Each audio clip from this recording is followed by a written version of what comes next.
Welcome to Athletes to Entrepreneurs, the Alumni Journey. I'm Rob Finkelstein, founder and CEO of Alumni Direct, where we've created a platform to help athletes and other alumni to network and connect within their communities, and also leverage in with different types of resource partners in health and financial and career. And the main idea of this podcast, it's all about athletes transitioning out of sports. It's such a major issue today with mental health, financial literacy, and we really want to make a difference. So we interview former college and professional athletes, and we talk about their journey, their transition out of sports, ultimately to successful business leadership and entrepreneurship. So excited today to have Nicole Donnelly. How you doing, Nicole? I'm great. Thank you. Thanks for having me. It's a pleasure, and I'm excited because this is our first snowboarder. So Nicole is a former professional snowboarder. Have not had that on the episode, so you get the gold medal on that one for us. So Nicole went to Weber State, and ultimately, when she was kind of took up snowboarding there, and then became a professional snowboarder, and had a successful career there. And when she was done with that, and she'll get a little bit into the transition of that, she ended up starting a company called BabyLegs. A lot of you out there might know, at least moms would know it. A very successful company. She'll talk a little more about that. And then ultimately today, she's the founder and CEO of AI Smart Ventures, and also part of under that arm is AI Smart Marketing. So Nicole, talk a little bit about growing up playing sports and how it shaped you ultimately leading up into college. Yeah. It's funny because I wouldn't have considered myself an athlete. I did gymnastics and dance growing up though, and I was always active, but I didn't play school sports necessarily. And when I look back, of course, I'm an athlete. I'm athletic. I've always done things, but it wasn't how I identified, I guess. Right. And there's something about the persistence in sports where it's different if you haven't played. And I know any athlete has fallen, and gymnastics, you fall all the time. And so there's this whole concept of failure and failing multiple times. And I never thought of it as failing. And even with any business things or any campaigns we try, I don't think of it as failing. We're just practicing, and we get better with practice. And I think that's one really key and core ethos, I guess, to how I live my life, is that there isn't failure, it's practice. And because when you play sports and when you do gymnastics, you know you're going to fall, and you kind of have to fall to learn more. And in snowboarding, we would say, like, if you're not falling, you're not learning. And that's something that I carry with me. And with my team that I work with, we talk about it from the day that they're hired. We know that you're going to make mistakes, you're going to mess up, and it's okay. Just communicate with us. Right. We know you're probably going to move on at some point because people get better, they want to do more things, and we work with a lot of young people, and so we just ask that they communicate, because as that sort of coach that innately comes out, I want to make sure that my whole team is working in their magic, they're doing their best. And if their magic, like if they outgrow us, then that's okay too. So it's also this openness to a conversation. And I don't consider it a failure if somebody leaves, because oftentimes I'll help them make more money at the next company they're going to go to. So it's just a different way of thinking about things and thinking about progression. Because you wouldn't want to stay stuck doing the same thing at the same level your whole life. Right. No, that makes sense. So let's talk a little bit about, as I mentioned, I mean, athletes transition out of sport is such a major issue today. And we talk about education, not only at the college level, but even like from a professional standpoint. Give me some thoughts on that as far as the importance of working with athletes, at both the collegiate level and then the professional level, and giving them some guidance when the sport's over. Well, it's just like when you're in sports, you always have a coach. You've got a coach that helps you get to that next level. When I used to teach snowboarding, I was a fully certified, level 3 instructor. And so I could help people get from where they were to where they wanted to be. And I could clearly see that. And I think about it all the time in business and how I can help people get from one place to the next. And I'm always looking for a coach that can help me get to the next level. Whether it's a personal block or it's a business issue, I want to find people who are better than me at what I want to do. And I think that's really, really important for young people, is to connect with people who are even just like a little bit farther along in the path that can help you close that gap.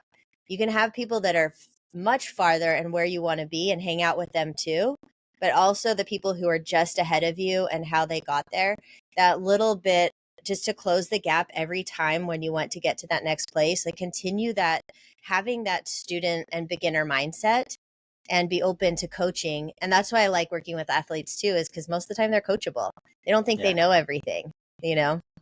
Yeah, that's true. And I think that's great advice there, is to have that coach. I think it's, especially depending what the sport, but you find a lot with, football, baseball, some of these bigger schools, is that they're so zoned in on their sport, which is understandable. But then when the sport's done, they kind of expect to be like, okay, well, here's, I'm ready to go. What's my next step? And they kind of missed out on some of the other opportunities, especially in college, when you look at internships and things like that. That a lot of these athletes, especially the ones that are, like I said, they're so ingrained in potentially becoming a professional athlete, they don't get that. So we harp on it all the time, but education is so important. And I love that you bring up about coaching there, and having that person a little bit at that next level, which is kind of I guess, into, be like mentoring too. A lot of times Yeah. we've talked about, are schools bringing athletes back to mentor? I mean, have you seen any of that along the way? I mean, you talked a little bit offline about it, but, or like Weber, do you see them bringing back alumni to mentor, say, the current athletes or current students? I mean, I haven't experienced any of that at all. I got asked to speak in the business department one time, and that was years ago. So I feel like they could leverage me more, Right. and I'm sure that there's other amazing people that are connected at the school, but I'm not connected to them. I see sometimes on LinkedIn, but I don't consider that part of my core network, and it probably should be. And Yeah. with snowboarding, it's kind of the same thing. I wish there was a group, that was all the people from snowboarding. There's one little Facebook group, because I raced border cross, and not many of us did, in the grand scheme of things. And so it's nice to see those people, but there's not that connection. I think that's why, Alumni Direct is important, because it brings everybody a bit closer. Yeah, yeah, and I do see that, because I think, even talking to, like, I've talked to, former, like, NFL, Major League Baseball players, and although the associations are there and they have the infrastructure, it just seems like there's not a lot of opportunities. And I think you brought up a good point. Is like, you're willing to, tap me and bring me back to, you'll go talk in front of Weber State and help alumni or students there, or even fellow alumni for that matter. And I think it's important. Like, I always talk about, I was on one time on a call with my school, and we had one of the former Hall of Fame player from the school, as well as played in the NFL for about 10 years. And we were talking to them about mentoring, and they said that we just don't do a really good job with it. Maybe don't have the bandwidth. It's a two-way street. But I think the schools definitely need to reach out more. And you're a prime example, me as well, that we're willing to come back and help. And I think schools need to tap more into that alumni engagement. Yeah, I mean, I've been asked to speak at other schools, like University of Washington in Seattle when I was living there, just because of my business reputation. I love it because I go to class and I speak about business things, and I always get interns from it. And then I get to like have this cohort of interns every summer and kind of work with them and upskill them. And a lot of times I'll get athletes in the mix in those interns, because they're usually more willing to take those risks, and they want to learn and they're really eager.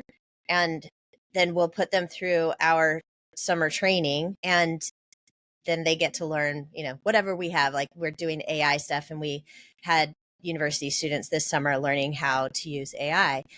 And and I could do that at my school. I could go back to Weber and do that and help a bunch of their athletes or business students. And a lot of times the athletes will be in the business department, Right. because that's kind of the place where I don't know, that's the place where people go to get through school typically. Um, and yeah, I'd be happy to do that. Yeah, no, that's great. And I think a lot of people would be. It just needs to be asked. So let's talk about networking, connecting.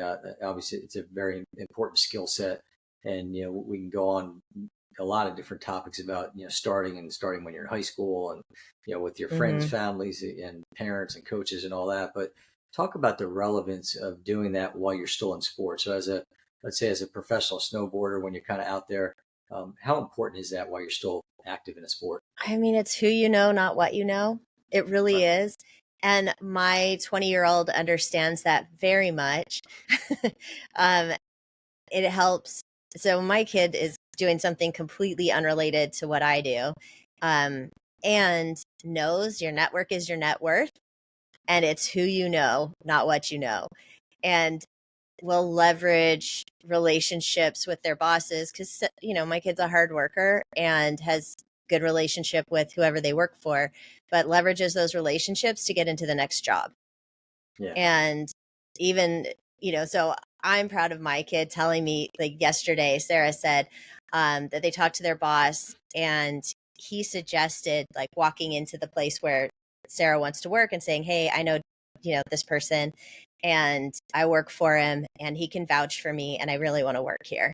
And going in person to take their resume, not just submit online, but you can really have like my 20-year-old is building a network.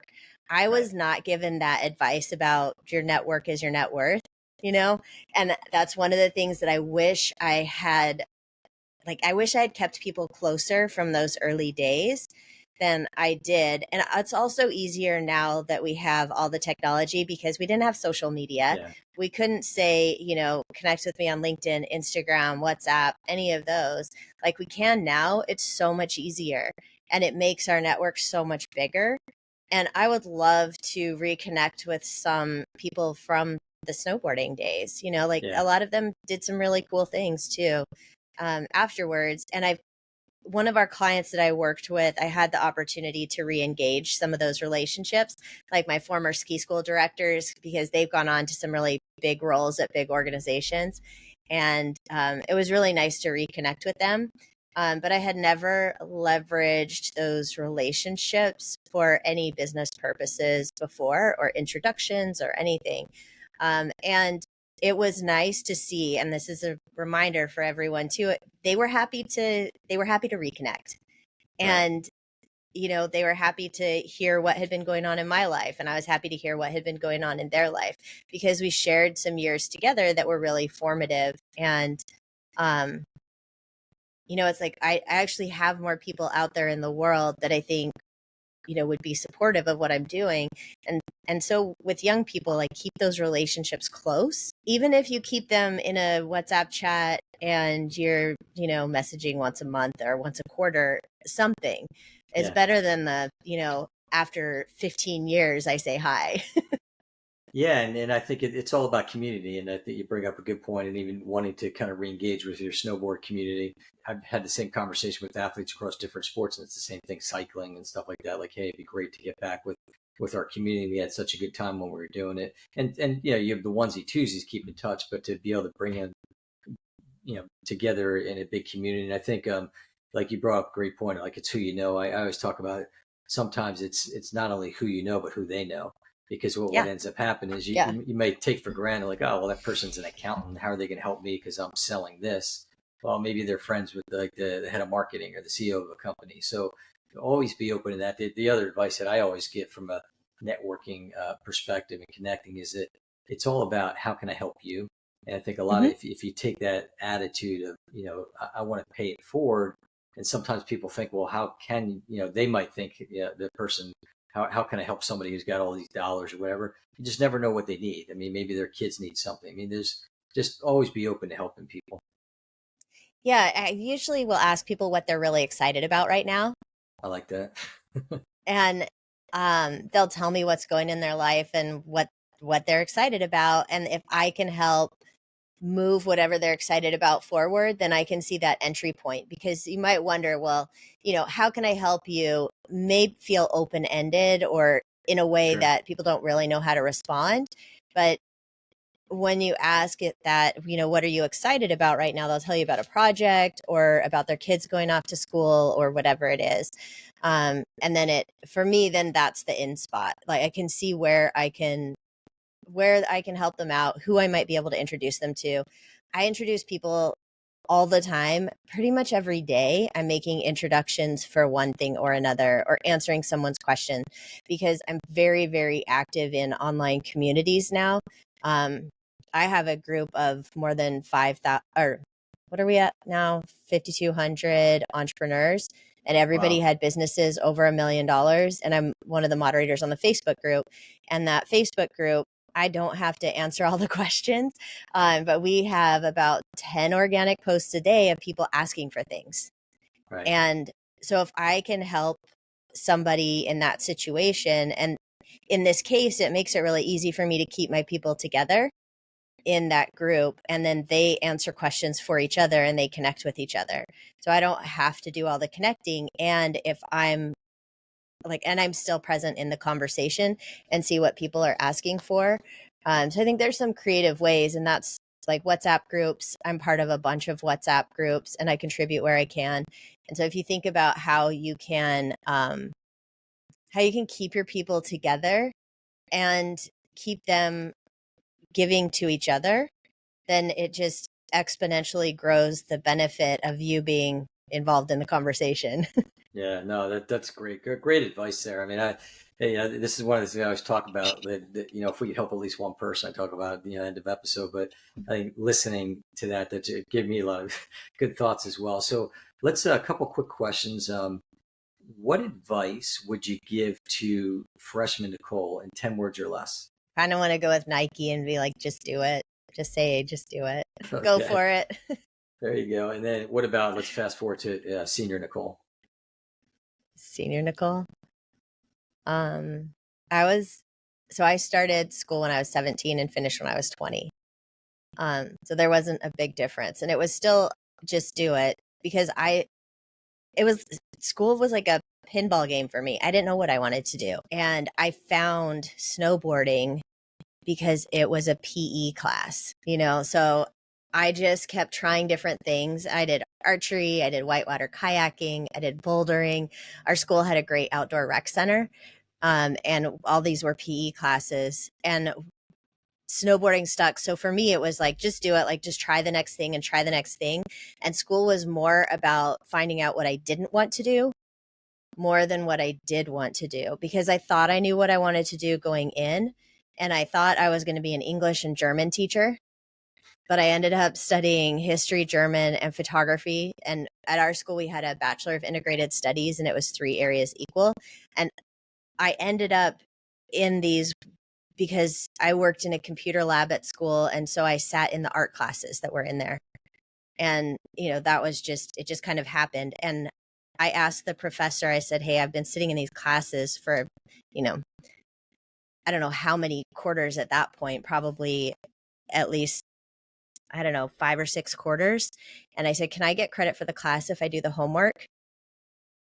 And it's that, I guess, just do it or just ask. It's kind of that same thing as, ask the professor. The professor said yes. And if I wanted to do things in the art department, I still had to take other classes, but I got credits kind of easily. But I also sat through the classes so many times because I was working in the lab. And so there's this thing about trying this, trying that, trying the other thing. If it doesn't work, and again, that comes back to the beginning of sports, it's not failure, it's practice. It's like, oh, no, don't want to go that way. Don't want to go that way. My kid's kind of different because Sarah knows exactly what they want to do and is really focused on that and has known since they were 3 years old. Right. But I rarely meet other kids like that. Right. And it's more about finding the things you don't want to do. And we were having a chat last night about that because some things, is stressful at work, and it's like, well, that's great. You know what you don't want to do now. Yeah. Well, you're a good role model, right? So I'm sure that definitely plays out. It plays out to have a good mom. So let's talk about. So you finished up college, and like you said, you kind of found and your love for snowboarding, and Yeah. ultimately became a professional snowboarder. Talk a little bit about that, and kind of you know, we talked again offline about it, but building your brand, and you know, being in the sport like snowboarding. Again, like back in the day when I was doing it, it's so different than it is now. It's so different. I mean, you just signed up for a competition and went and did it. Okay. But to do the X Games, there was a path. And X Games at the time was the highest level that you could do in snowboarding. And so I asked people what the path was. And there were kind of two paths to getting there. And you had to do certain competitions, you had to do certain things. And so every day I had it in my mind that I would be practicing to get to the X Games. Even from the very first year that I was snowboarding full time out of school, I was practicing all the time, practicing flips. I started flipping my first year because of gymnastics, Right. and so I knew I could do big air. And a Red Bull big air competition came up to the hill. And so I signed up for it. you know, I mean, it wasn't exactly the most smart thing to do with the lack of experience. And back then, too, we just built jumps. We built our own jumps and went off of them. And we had no foam pit. We had none of those things like the landing pads. Now they have these airbags. We didn't have anything to practice into. So it was also getting hurt a lot. That was part of it. Yeah. So the building a brand part, like that was not even a consideration Right. then. Right. It was more like just what tactical things do I need to do to get there? Okay. Now it's kind of different because people need to build social media followings, they need to have an audience. And if you have a bigger audience, you're more likely to get selected. Okay. The whole NIL world, it has completely changed the game. And you have to have some social media presence and be somewhat good at it. Um, Even for writing a book, you don't get a book deal unless you have a certain size following. The bigger your Yeah. following, the bigger the book deal. You don't have a following, you're going to pay to do your book. Right.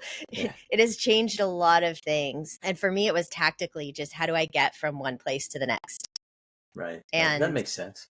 yeah, So let's talk a little bit about transition out of sport. So talk about your professional snowboarding, going through the whole thing, but um, when it was time to kind of hang it up, so to speak, I mean, you probably still compete or still always in your practice, you were coaching and all that, but talk a little bit about that transition out of sport. so I used to wonder why I didn't see people who were female that were older teaching snowboarding as much. And people would get their level 2 or level 3 instructor certification. And that's really hard to get. It takes a lot of dedication to get there. And I used to wonder why there were no women with those levels on the hill. And then, and then I became one. I became one of those people who had a kid and kind of disappeared off the hill. And in this case, I met Sarah's dad in the off season and got pregnant. So and then we moved to Seattle where he lived. And we were in West Seattle, which is kind of the burbs of Seattle. But I felt super depressed and alone and claustrophobic at the same time. I didn't have my people anymore and I had to go find them. And because I'm who I am, I'm not just going to settle for sitting at home being depressed for very long. And I joined a YMCA swim class for pregnant people. And I met my new friends there. And we were able to talk about all of our feelings about it. So it wasn't just like straight from sport to nothing. Right. It was from sport to pregnant. And I did Right. snowboard and ski the year that I was pregnant. And I didn't living in a different place, not living close to the hill and not living with all my snowboard people, my life changed so dramatically. Again, that seeking out the coaching or the next phase, that's what I did just by going to the YMCA. I wanted to see where pregnant people in my neighborhood could get support. Right. I also reached out to local church group. I reached out to I tried to find the resources so that I would have something that could lift me up when I was feeling down. Yeah. So I guess a couple of quick words of advice then, kind of summing that up to athletes as they transition out of sports. Look for the people that will lift you up. Yeah, I Because we like that. don't always have that energy and forward momentum on our own. And you might get sucked into the couch or you might get sucked into, and for an athlete, that's a pretty depressing place to be. And so whether it's getting a personal trainer to get your butt out of the house, or finding those friends, like a new group of friends doing a new sport that isn't what you did before. So I started paddleboarding recently, and there's a women's paddleboarding group, and they go out on a certain night, and I can meet more people that way. Or I joined lawn bowling, and it's all people. One day I showed up, and everybody at the table when I had dinner on a Friday, they were all over 80 years old. So it's just, you find these people and you find the inspiration in whatever places you can, and they'll help pull you forward. And the people from lawn bowling live in my neighborhood, and just by walking around, I'll see them, and it reminds me, and it ties me into the community, and it gets me back to lawn bowling or whatever I'm doing. But it's always, for me, it's connecting with people. And that's something that it is done less and less, and takes more concerted effort to get out and do things. And with young people too, they usually, I have a 20-year-old, so I see this, but the community aspect of it is sorely lacking. Yeah. And you can start a community and bring people in that will lift you up and pull you forward when you don't have the energy to do it yourself, or the motivation to do it yourself. It's like, we really need those people in our lives to help make us better. Yeah, and I think it's, you had that community in the team, or depending on what sport you're playing, but then the team or the community of other competitors and all that, and all of a sudden you lose that, and then you're right, it's finding that new community. So let's talk real quickly about, now you started BabyLegs. Just quick little story there, and then ultimately, what you're doing today with AI Smart Ventures. Yeah. Well, when Sarah was little, they had diaper rash. So I cut off my snowboard socks, pulled them up over Sarah's knees, and Sarah could crawl around with a naked bottom, because that's the best cure for diaper rash. So Sarah could crawl around with my snowboard socks on, and people thought they were so cute. I started making these little baby leg warmers. And within 3 years, we were in 85 countries. We were in all Nordstroms, all Target stores. We had different lines, gift sets. We had so many different designs for different countries. And then I sold BabyLegs. So that was a wild ride of learning and definitely falling down a lot. And I didn't break any bones doing it, and relationships were very important from that. So what I found out that I was the best at in running a whole company was the marketing and connecting with customers. So the part where I like is where the customer and the brand connect. And that can be on social media. It could be a billboard. It could be an ad, anywhere. And I really like the emotional connection point. And so in that process, so I wrote a book after I sold BabyLegs, because I was very depressed, and I didn't want to talk to people, and they wanted to know about how I did what I did. And again, it's another one of those transition times. And I reached out for connection and found someone from high school, and she helped me write the book. And then I started a marketing agency, and we were doing social media training back in the day, when that was new for business, and grew that, sold it, had a product company, sold that after 3 years, and got my marketing agency back. And in 2015, we started using AI, because it was making our jobs easier. And this is in that, like, continue to seek to find the people, the tools, the things that will pull you forward. And the AI tool that we used in marketing back then, I mean, is so rudimentary compared to what we have now. Right. But I was doing AI workshops in 2015, Wow. and I had to like bribe people to be there back then. And I just stuck to my guns. We used our tools. We used our tools for our clients. And then what was last year? I don't know. The last couple of years have been a blur. And we started teaching AI classes to the masses, and primarily business owners and, a few people that work for them. And we've taught classes all over the world. And I've been speaking about AI all over the world. And now we have the whole AI Smart Ventures. We've got AI Smart Law. So we have a lawyer partner for that. And he works with us on the legal side of things and has developed AI use policy templates for internal use and external. And then the everyday for me is doing AI workshops and talking about it primarily. And now AI companies are hiring us to train their enterprise clients. Wow. So That's great. we went from onesie, twosies and teaching, like teaching 1 to 3 people in a company, sometimes 15 or 20. And now we're teaching 300, 400, 500 people at a time in bigger companies of how to use AI. And we're still doing the classes that are smaller, and we invite students to attend our classes for free, because the younger generation has to know how to use AI Right. and how to enhance their magic that they are naturally skilled at with AI, because it is in the fabric of the business now.